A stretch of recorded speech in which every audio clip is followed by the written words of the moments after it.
Tonight, two high earners are taking a gamble on a new career, but there's a lot to learn. Do you not think that you need to be a bit more with it? You're not going to like the inside handles then, are you? Isn't it? It's a Victorian house. No, I mean 1980s, not 1880s. On 150,000, you haven't got a hope in hell of actually achieving this sort of finish.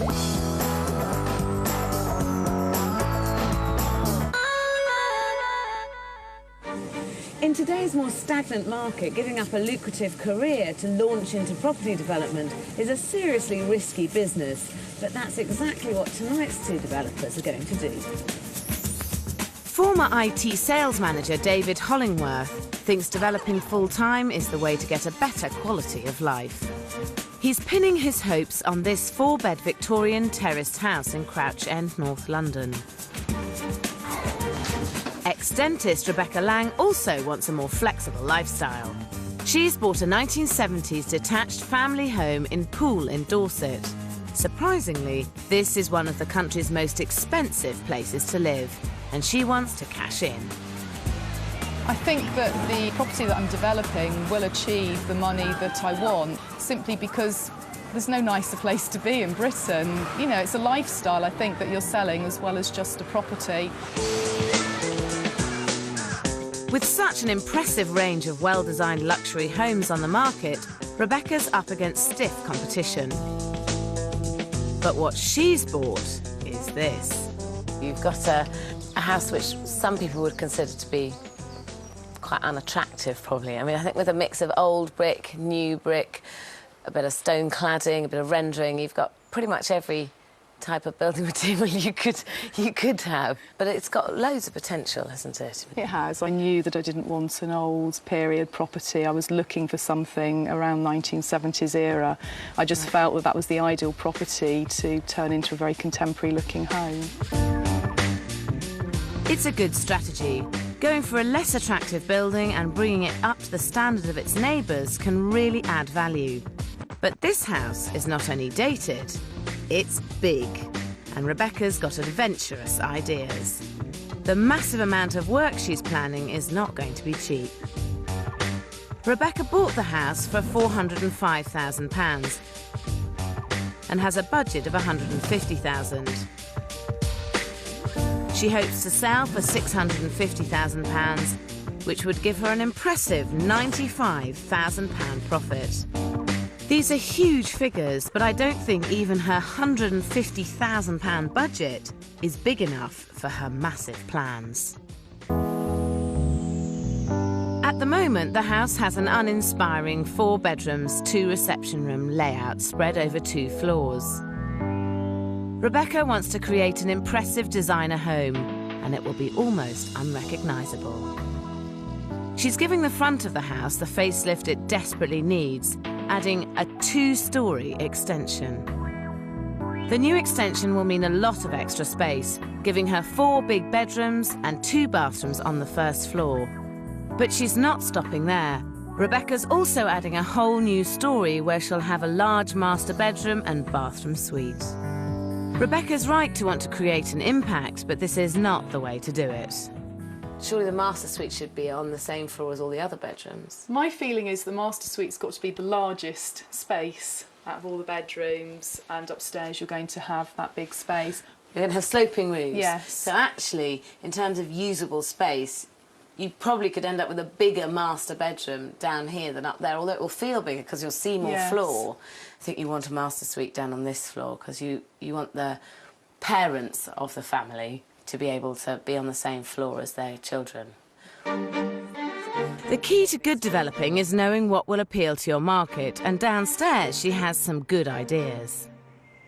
The basic layout remains broadly the same, but Rebecca will have a more contemporary open-plan kitchen breakfast room with a modern glass sliding door leading through to a revamped sitting room. As well as this vast living area, the big new extension will give her an additional reception room, making this one very large, spacious house, but with a rather unusual garage. And this is storage? Yes, it is, yes. I'm actually going to put double garage doors at the front, so it actually looks like a double garage. Right. But you won't get a car in this way. You won't get a car in this way. It's something I have thought long and hard about, but I feel that nowadays most people don't use their garage for cars. It's a great big driveway at the front. It's got lots of off-road parking, and I just feel it would be better used as storage. I think it's a very bad impression to set somebody who's going to come and look round that they see double doors of a garage, come in and think, oh, we can't fit a car in anyway. Yeah. I think their initial thought will be, well, what else doesn't work in the house? In a property this size in this area, buyers expect and will pay good money for a decent-sized garage. She could easily create one by simply changing the layout.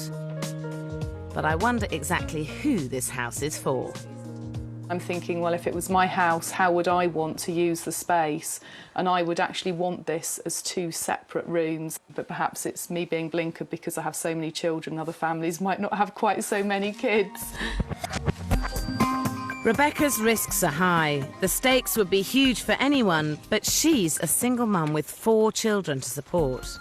She's bravely sold their family home, given up her job, and invested all the family's savings in this development. I'm looking forward to standing here, looking up at the house and thinking, that looks good. I've done a really good job of this. Let's hope I achieve it, hey? Not only has Rebecca taken on a massively ambitious project, but I think she's totally under-budgeted. She's taking one hell of a gamble. And she's not the only one. In Crouch End, North London, David Hollingworth has quit a successful job in IT. Just imagine this is my ex-boss. He's put his family's life savings on the line and remortgaged their home in order to buy this 4-bedroom Victorian terraced house. There's a lot riding on it for David and his family, and his wife Christine is yet to be convinced it's the right move. This is the largest amount of debt we've ever had in our lives, and we're probably the least solvent we've ever been in our lives because in our household of 4, there's only me working. It's paramount really that this project is successful because we are looking to make this a major source of income. So yes, it's absolutely vital that we make a profit. David's given himself just 8 weeks to turn this place around. A good strategy if he can pull it off. If I could do probably 2 or 3 a year, which I know is quite a difficult challenge, then I think certainly the opportunity is there to make as much, if not more money than I was in IT. He's starting as he means to go on. He bought the house at auction for £329,000 and has a budget of £67,000. He's hoping to sell for £450,000, which would leave him with a £56,000 profit. But this means breaking the ceiling price of the road by a staggering £20,000, which is a big gamble when there's so much at stake. I sort of fluctuate like a roller coaster between being very optimistic about it and then having a sudden panic in which I'm very, very pessimistic. I think it can't possibly work. We've made a terrible mistake. In North London, David Hollingworth has given up a highly paid, stressful job, hoping for a better quality of life as a developer. I was hating my job, so I took a step back and actually thought, what would I do I really want to do this for another 20 years? His strategy for success relies on breaking the ceiling price of this road in just 8 weeks. It's an ambitious target, so his plans have got to be spot on. Who are you planning on selling this to? Well, I think the target market for this is probably going to be someone moving out of a flat, probably a young couple, possibly with a young child, or certainly looking to start a family, basically looking for more space. I mean, I definitely think this is a family area and this will sell to the family market. So I think that's the area you should be really targeting. This house could be perfect for the family market, but I'm not sure David's ideas go far enough. On the ground floor, there's a double reception room which needs modernising, and a small dark kitchen with a loo and utility room at the back. In order to create a family kitchen, he's knocking through and adding ever-popular French doors onto the garden. But he's losing the loo, which in a family house like this is not ideal. It's important to get a downstairs loo into a family house, and this is going to be a family market. And I think you can probably fit a downstairs loo in the space you've already got by making a smaller door to the cellar. The cellar is, after all, only storage. The space under the stairs is big enough for a loo if David moves the door to the cellar. That would be excellent if we could do that. That would be quite a good solution, I think. It ticks a box, and people are more likely to want to buy this house than another house. Upstairs, David's also forgetting his market. He plans to turn 4 small bedrooms into 3 larger ones, but he's sticking with only 1 small bathroom, which is a problem. But again, there's an easy solution. I would be tempted, if I was you, considering the room proportions, to get an ensuite in here. Victorian terraces of 3 bedrooms don't tend to lend themselves to having a bedroom with an ensuite bathroom as the master suite and then a separate further bathroom. So if you can achieve it here, it'll make this house stand apart. I think that would be a good idea. Whether we need to do that and the downstairs cloakroom as well. So if you do both, you've got the ultimate layout for a family house, haven't you? Yes, I mean, it's a question then of the extra £5,000 to £10,000 spent on that. Are you going to get that back in the sale value? So I think if you're careful, you could do them both for 5, and I think you will get 5,000 more. Extra bit of work. Not only that, but if he's to smash the ceiling price, everything has to be right on the nail. If he gets the bed and bath ratio right, he could be in with a chance. But having given himself only 8 weeks, David really needs to make up his mind and get on with it. What are you going to do out here? I haven't entirely decided. I mean, I could spend quite a lot of money doing this garden up with new flagstones, decking, etc., or I could simply tart up the garden relatively inexpensively. Do you know, it seems to me there's a lot of issues with this development where you're not quite sure which way you're going to go, and that's your biggest problem with it. You've given up a very successful job where you're paid a lot of money to develop full-time, and you need to be successful at it. You need to formulate a plan, make that plan early on and stick to it, because I think if you dither as much as you are dithering, there is a danger that you'll never quite make up your mind which way you're going, and that's a dangerous position to be in. Even more dangerous is not to be around whilst work gets underway. If David really wants to make a living at this, he needs to be on site daily. Instead, he's taking 2 whole weeks out of his meagre 8-week schedule to go on holiday, leaving his builder and roofer to start without him. I'm John, the builder. Hello, John. Yeah, my name's Alan, the roofer. There's no doorway into the bedroom, though. Before long, David not being there to answer questions starts to slow them down. It's not normal for somebody who's not here, like, when this job is going. It's a bit of a bind, because obviously if anything goes wrong, he's the one who's got to make the decisions. Ideally, David would have been here this week. Some things, like the downstairs toilets and positionings of the upstairs cloakroom, the ensuite, will have to wait until he gets back next week. By the end of the 2 weeks, the site is at a virtual standstill.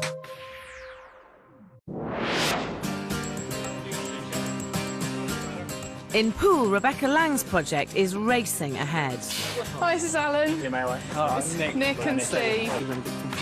She's finding out the hard way just how intense full-time project managing can be, especially with 4 young children. My feet haven't touched the ground. I have been working incredibly hard. It's just all the planning, all the organising. And although I've been saying to myself, well, you know, I know I've got a few months of really hard work, it's actually here now, and it is hard work. I think the only way to get this project finished on time is for me just to be really decisive and make decisions and not wait for things to happen. I've just got to take the bull by the horns and just get on with it. Rebecca's decisiveness is really pushing this project forward. The roof's off, the scaffolding's up, and the new extension's underway. But she still plans to put fake double doors onto a tiny garage. having garage doors with no garage behind it is a fundamental problem with this house, and you're creating this luxurious contemporary space that doesn't work. Someone who's prepared to pay £750,000 for a house is likely to have a very expensive car to go with it, and I think that you need to provide the option of having a garage to put that car in. If they've got the car to match and they've got the sort of money, then I think that they'll think nothing of taking down a wall and saying, I want a double garage, it's a high priority to me. If somebody buys a newly modernised house, it's because they don't want to do any building work. So I don't think it's a very good argument to say that if they want to knock a wall down, they can always do it themselves. I think we're going to have to agree to disagree, aren't we? We are. OK, let's see what's left of the rest of the house. OK. Although Rebecca's sticking to her guns over her garage, she did like some of my other ideas. So what I've decided is to have the whole of this side as the master bedroom suite. So you've got the bedroom at the back there, so you've got the view, got a dressing room in the middle, and then you come into the bathroom. So you're going to end up with 5 bedrooms and 3 bathrooms? Yes. I think that's a really good layout. Thank you. For a house of this price, it's crucial to be realistic. By putting her master bedroom on this floor, Rebecca will end up with a 5-bedroom, 3-bathroom house, which is just right for her market. But she's not been quite so spot on with her costs. Although she's realistic about her fees at £30,000, most of her other figures are way under what she'll need. For the enormous amount of building work, including a 2-storey front extension and whole new top storey, she's budgeted just £61,000. For all the plumbing and electrics, a woefully inadequate £10,000. She's hoping she can get a top-of-the-range kitchen and 3 bathrooms for £13,000. Buy all the doors and windows for £15,000 and do her landscaping for £4,000. Worst of all, she's got a mere £11,000 for flooring, fixtures and fittings. And with a tiny contingency of £6,000, her total budget is £150,000. For a project this size, I fear it's way off the mark. I'm not sure she's done any research into what pool buyers expect in terms of finish and how much that all costs. It's time to see what the local competition is offering. And the detailing on this flat is really what carries it, with the balustrading, the banisters, the kitchen, the worktop's lovely, and even the tap. These sort of finishes don't come in at 20, 30 quid or 200, 300 quid a go. You're talking about several £1,000s here, several £1,000s there, and to get that sort of finish, you get through money fast at that kind of rate. Yes. I mean, on your budget of £150,000, what were you hoping to achieve? I think I was hoping to achieve this. On £150,000, you haven't got a hope in hell of actually achieving this sort of finish. Realistically, you need to be looking at spending at least £250,000 to achieve the sort of look that the house warrants. I mean, £250,000, that's £250,000. It's a huge sum of money. It's not as if you're saying, well, I think you need to spend just another £20,000. You know, £100,000 is an awful lot of money. I think what you really need to do now is A, talk to agents about whether you can get more for your house, but B, also work out how feasible it is to find more money, because I think you do need to spend a lot more money. It's just a question of where it comes from. Absolutely. In this exclusive location, only perfection can command the highest prices. If Rebecca's place doesn't match up, she's in danger of making no profit at all.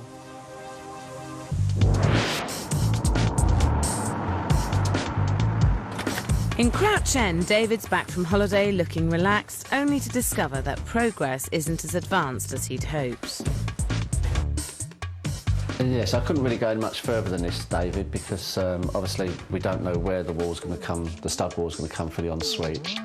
Considering David's livelihood is dependent on this project finishing in 5 weeks, he's possibly not taking things as seriously as he should be. Do you think that that perhaps it wasn't such a great idea to go away just as the site was beginning? Oh, I had a great holiday. I bet you The did. holiday was booked a year ago. There's no way we wouldn't even consider dropping a holiday. I mean, what's life about? It's not about work. I think that's the thing about being self-employed. You kind of have to take the holidays where you can. There is no way, I hope you'd agree with me here, with no way we'd ever prioritise work over that precious 2 weeks that we take every year. If you're going to project manage a site and you're going to develop, you need to make sure that while the project's running, you're there on site all the time. I mean, generally I'd agree with you, but I think, you know, it worked okay this time. Unless I was doing a very complicated development next time, much more complicated than this, I don't see any reason why I couldn't do the same again. David's attitude to his new career is pretty laid back. But what's more, he still hasn't finalised his plans. What exactly are you going to do here? You talk about some cloakroom or... Yes, at the moment Christine and I are slightly in disagreement. She thinks it's probably not worth the hassle. I suspect Christine will probably get her way. She often does. Really, the choice is up to you, David. I mean, whether or not you proceed with it, All right. and go ahead. We didn't have to. David must make some speedy decisions. And he's got to think carefully about what's going to make this house worth more than any other on the street, because he's got some stiff competition.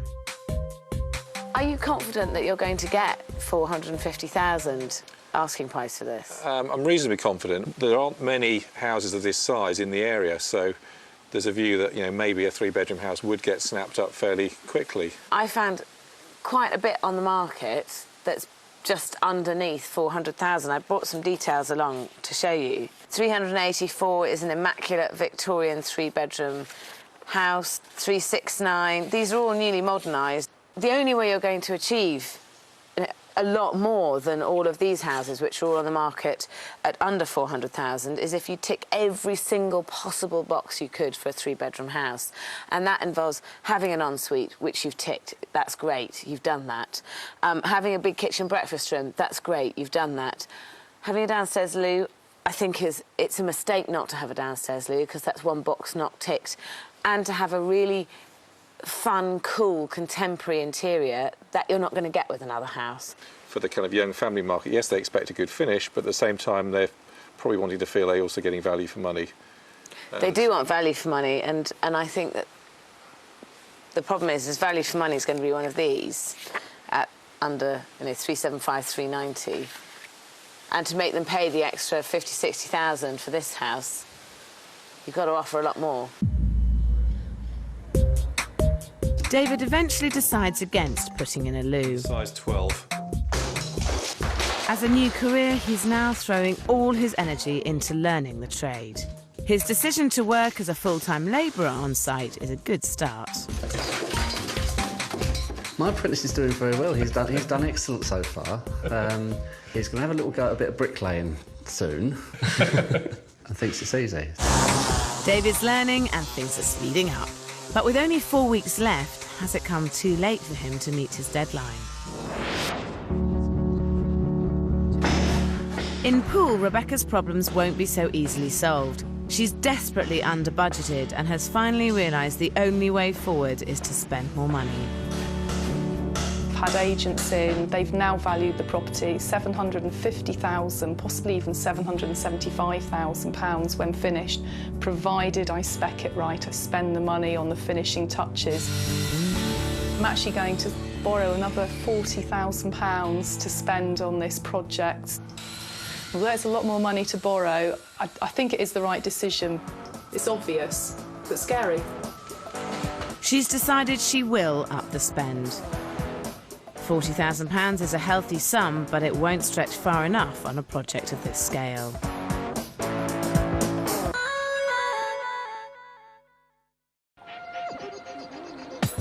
In Crouch End, David Hollingworth is 5 weeks into the 8-week development of his 3-bed end of terrace. The major work is done, the house is plastered, and it's time to decorate. Or it would be if David and Christine knew what they wanted. I think I do have quite nice taste, and therefore I do want to be involved in, obviously, all the decisions. It means that when I've made a decision on something, we then have to go around the loop again while Christine puts her input in, and we'll discuss it long enough to the extent that Christine will make me think it's my idea, even though it was hers.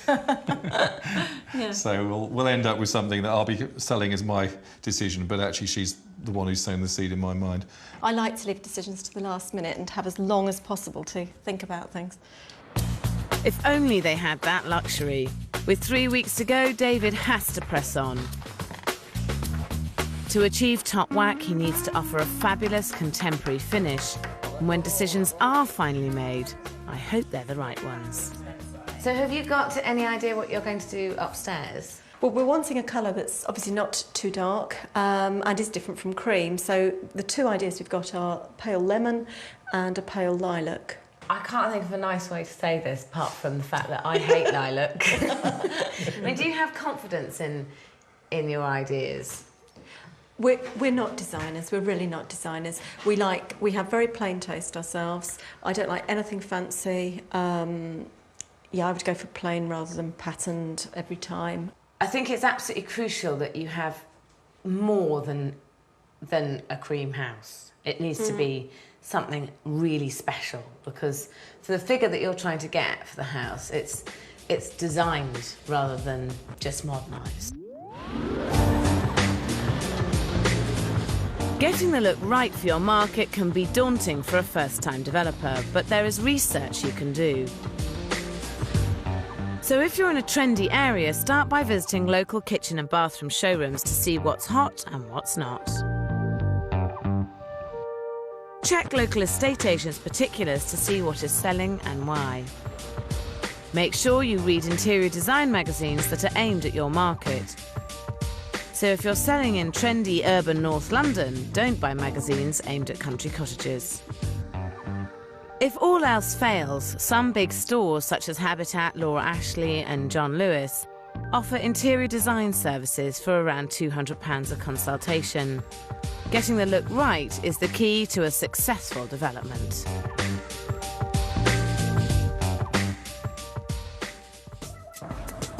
And that's something that Rebecca in Poole has begun to realise. Armed with the extra £40,000 she's negotiated, she's hitting the design shops. So how much is this bath? This one's £799. But as I suspected, £40,000 doesn't go far in a high-end market. It is way over my budget, but it really is going to create the look that I want for the property.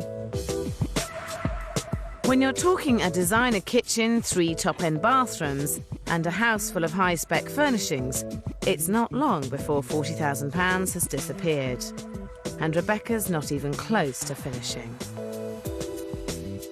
I'm quite excited because I've ordered a lovely fireplace, but I have gone way over budget. So I'd only budgeted £600, and this has come up at virtually £2,000. So yes, I've gone over budget, but I think it was worth it. The house needed a fireplace such as this. It's got to be finished off properly. So I'm glad I've done it. Now desperately needing to cut costs, Rebecca has decided to get the project finished as quickly as she can. She takes the radical step of employing all the different trades at the same time, but the site becomes bedlam. There's lots of people around. In fact, it's quite hard to keep tabs on everyone. There's more and more people arriving each day. I've got electricians here, first fix plumbing, I've got windows going in, got a couple of window guys here, chippies, still got the builders here, doing brickwork, putting the roof timbers up. So it's really getting quite busy here on site. This is going to need incredibly careful management. She wants to get everything done in one, well, as quickly as possible, which is a bit of a nightmare because obviously you've got people in the way. I mean, we were trying to get the windows through yesterday and there was plumbers on the floor, there was wires everywhere, there's always people in the way on any site, but this one's a bit more crowded. Luckily, Rebecca's impressive project management skills keep everyone on track, but she's still got an awful lot of money to find. Is it quite worrying, the fact that you've got to find this money? Very worrying. Yeah, I can't pretend otherwise. I think the key with a budget when you do realise that it's completely unrealistic, is to get ahead of the game and not try and bury your head in the sand. I think the first thing to do is go back to your bank and see if they will increase your lending. The second thing that you need to bear in mind is that although in your budget you've got your estate agent's fees for selling it and your solicitor's fees for selling it, you don't actually have to pay that till you sell. So that part of the budget you can happily spend, because it's not a cost that goes out till you've got the cash from the sale. Also, when you do talk to the bank, I think it's worth asking them if they'd be happy to roll over the interest payments monthly till the end of the project, which will loosen up another big chunk of money. I mean, I wouldn't normally advise anyone to just spend more money, but I think in your case, your development in this area, it's worth spending the extra money, because I think you will reap the rewards when you come to sell it. I've come this far and I kind of can't stop now. I have to carry on, so bank manager tomorrow morning. Over in Crouch End, with just 1 week to go, David's turned his attention to the final look of his house. It's definitely well worth spending some money out here and some time to make sure that this is a really attractive house from outside on the pavement, because as people walk up, you want them to think, God, this really is the house that I want. The other thing you can do with the Victorian terrace is make sure that the front door gives a really good impression as people walk up to it. You're lucky because you've got the original front door, and I think if you put some really contemporary door furniture on it, you'd have a really good first impression as people walk up to it. Well, I'm halfway through replacing it, as you can see. Oh, are you going to keep it in brass? Yes. Do you not think that you need to be a bit more with it? What's wrong with brass? Well, you're not going to like the inside handles then, are you? Isn't it? Don't you think? Well, it's a Victorian house. No, I mean 1980s, not 1880s. Original detailing would be fine, but if it is reproduction, it's safer to go contemporary. I noticed you've got brass lever door handles. Yes. They look a bit cheap for this sort of development. And I think if you're wanting to get top whack again, it would be better to have painted doors and good solid door furniture that looks really chunky. A straw poll of various friends sort of indicated a kind of bit of a split between, quite a lot of people actually like the pine finish, rather, the natural finish rather than painted. Do they live in the countryside though? No, London. Well, do they live in Islington? No, we don't know anyone that trendy. And are they kind of in their mid-30s? Not really, no. So they're not necessarily going to be the sort of people who are likely to actually buy this house? No. It's about creating an overall look that's going to get you the maximum price, and to do that, you need it to be very 2005. Right. Another worry is that David's builders pack up tomorrow, leaving him to finish the job single-handed. If this was my site, we'd be having a firm of decorators in for 3-4 weeks at this stage. Well, I'm planning to do the decorating myself. There's a lot to do for you on your own. I'll do it. You're an amazing guy. I know. No, I mean, seriously, I will be working long hours. I'm fairly confident I'll get it done. With a pretty vague design plan and no workers to help him finish, I'm worried David could miss both his deadline and his market.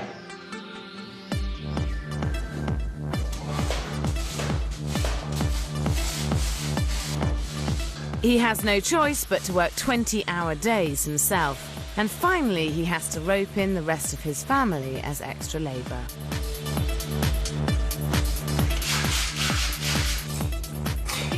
David, this really isn't coming off very easily. It is really hard work. Obviously, we're all really tired because it's been absolutely full on for the last couple of weeks. David's been here really late every night. I've been coming after work, and we've all been here at weekends. So it's tiring, but there is an end in sight, so we're getting there.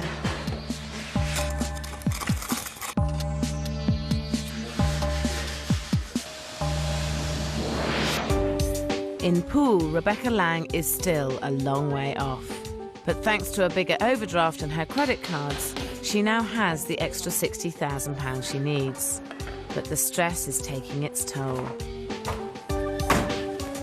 I have to say, I am constantly tired because Trying to fit it all in, looking after the children, running the house and running a development, it does take time and something has to give, and unfortunately it's sleep. I do go to bed very, very late and I have to be up early the next morning. Rebecca's got her family's livelihood riding on this development. She has to be successful.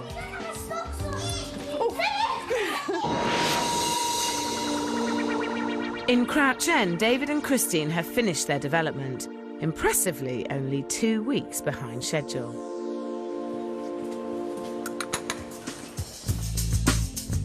They've turned a run-down, dated house into a desirable 3-bed family home.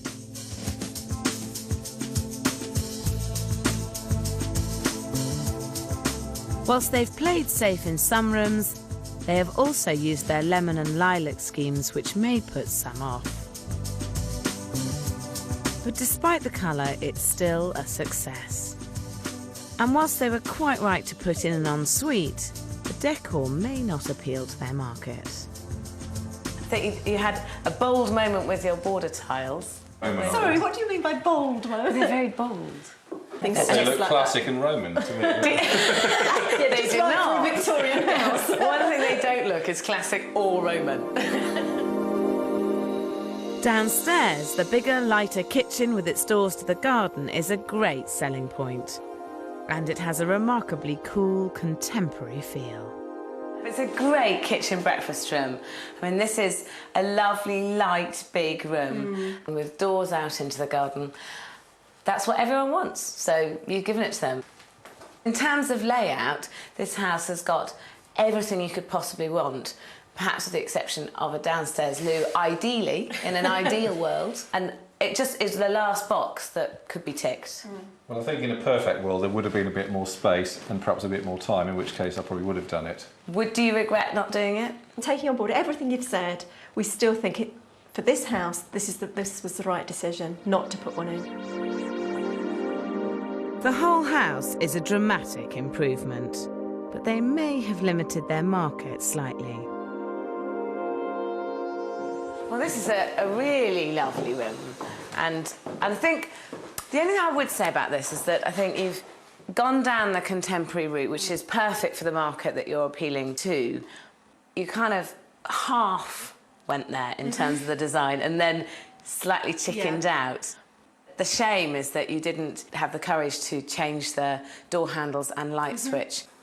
I think if you'd gone that little step further, it would have ticked the contemporary design box, whilst being a Victorian terrace, because it is traditional. I reckon those are such minor things. I mean, you're talking about 10 or 20 quid a door to change them. If someone really doesn't like what we've got, it's not going to stop them buying their house, I don't think, and they can change those if they really want to. Their hard work means they've come in at only £4,000 over budget, which is an impressive achievement. But is it enough to persuade the agents that this house is worth the £450,000 they're hoping for? The ensuite bathrooms is a definite plus. Tiles may be a little bit heavy on the border. It may have helped the wow factor if they'd gone a bit more contemporary. Nice and bright, windows everywhere, very contemporary. Exactly what families are looking for, with the French doors leading out to the garden. Generally, I'd have liked it to have been a bit more vibrant, a bit more funky, perhaps. Well, there's potential for a downstairs cloakroom. The brass power points, along with the brass door handles, are very old-fashioned. I would value this property at £440,000. I value this property at £450,000. Now, we have had some agents round and they came in with an average valuation of £445,000. If you did sell at £445,000, you would make a £50,000 profit, which is a 12% return. I actually feel slightly disappointed now. Obviously, when I started, 450 was what I was aiming for. That would still be okay, but now we've kind of maybe hoping we'd get a bit more for it. At the beginning of this project, you were wanting a better quality of life. Do you think this has given you a better quality of life? Not the last month. The last month, it hasn't given us any life at all. I think if you average it out over the past 6 months, the total amount of work I've done is probably no more, in fact, probably quite a lot less than I used to do. Yeah. But obviously it's all been crammed together in this last month, really. What would you do differently next time around? I think I probably wouldn't send the builders home quite so early. I think it's worth saying for the next one, it might be easier to be more ruthless, make decisions earlier on and stick with them, and be a bit more gung-ho, really, with your decisions. Really bear in mind the local market and what people want. And I think in terms of the style and interior, probably do more and more research. You've done really well, and I think that you've made a profit, so you're on the start to making this a career, which I think is all hats off to you as well. So. Thank you.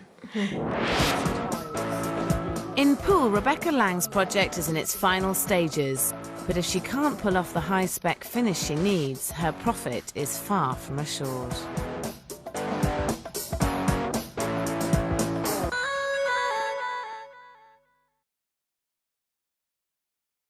For a first-time developer taking on the exacting standards of Poole Harbour, Rebecca Lang couldn't have picked a less inspiring building. But 4 months of stress, long hours and financial juggling later, her 70s house can now hold its head high amongst its exclusive neighbours.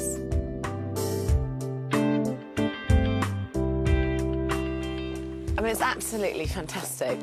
I think, really, the house is unrecognisable to what it was. In facelift terms, this is a really successful one. Yeah, I'm really happy how it looks. Is it as good as you expected?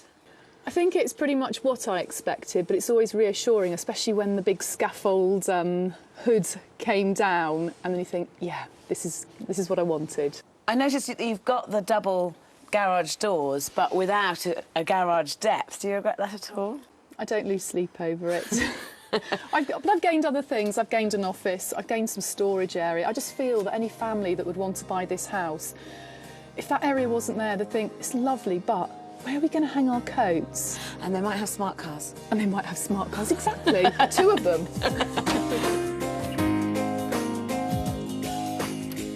Rebecca had to do something dramatic, and she has. She's turned an unprepossessing 4-bed house into a luxurious 5-bed with stunning living areas.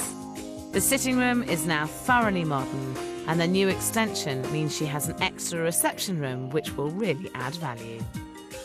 The old kitchen has been transformed into a model of contemporary living.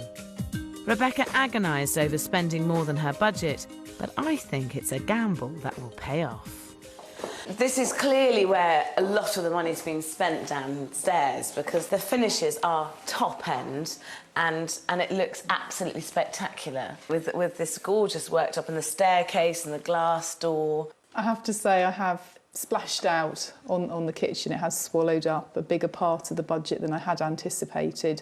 It's exactly the sort of chic finish that the Poole market will demand, and because you've managed to achieve that, you will stand the best possible chance of getting the best possible sale price. Rebecca wisely moved the master bedroom to the first floor. The extra space has enabled her to really go to town. The bedroom is stylish, having a walk-in dressing room is a sophisticated touch, and the ensuite bathroom is pure luxury. So, I mean, I think as a master suite for a luxury family home, this certainly achieves everything you could possibly want to achieve. Your finish is absolutely spot on. I'm really happy with how this whole area has turned out. It's almost exceeded my every expectation. This is going to be a major selling feature when you come to sell this house. Good. The new 3rd floor now has 2 extra bedrooms and another bathroom, giving her the ultimate layout for a big family home. But her budget did suffer. Rebecca originally budgeted £61,000 for her building work. In fact, it came in at £105,000. Plumbing and electrics also rose to £18,000. Kitchen and bathrooms came in at £34,000. Doors and windows at £32,000. Her landscaping has more than trebled to £14,500. Flooring, fixtures and fittings more than doubled to £26,500. In fact, the only place she's stuck to her budget was on her fees, which remained at £30,000. It all comes to a whopping £260,000. But Rebecca's budget was never realistic. And even though she's spent £110,000 more than she originally intended, I think this house is now worth much more than the $650,000 she expected. Great first impressions. That's an absolutely fantastic ensuite. I think overall it's a marvellous master bedroom suite.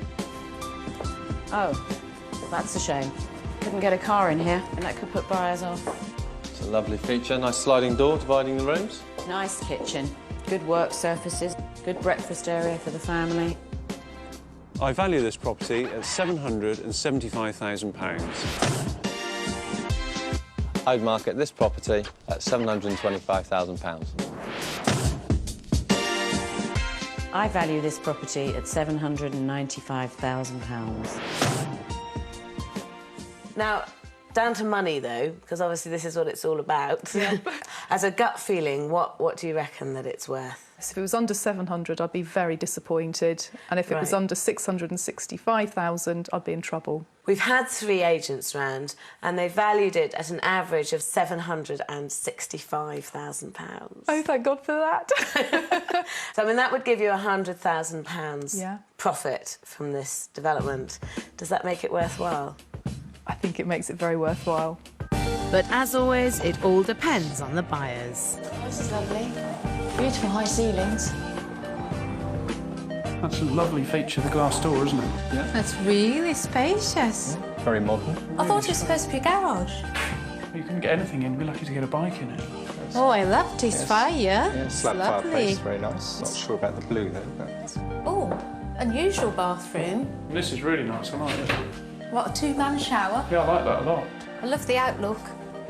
Could lie in bed looking out in the garden with the curtains open. Nice with the terrace. Would you do another one? Yes, I think I would. I think I need to hibernate for a few months now and just catch up on some sleep. I think you could make a successful career out of developing, because I think you do have a great design eye, and I think that you're very good at managing a project. The only thing I would say is that I think you need to be more realistic next time round about how much you need to spend to create a top-end finish or whatever finish you're trying to achieve. Well, I think that's something I've learned upon the way, really, and that I will take with me next time. 5 months later, Rebecca has put in an offer on another property, as has David in Crouch End, after selling his for £460,000. Next week, I'm in London with some new developers who have some very different ideas. I spend sleepless nights listening to you going over and over and over in my head. I am going to actually refuse to allow you to use this.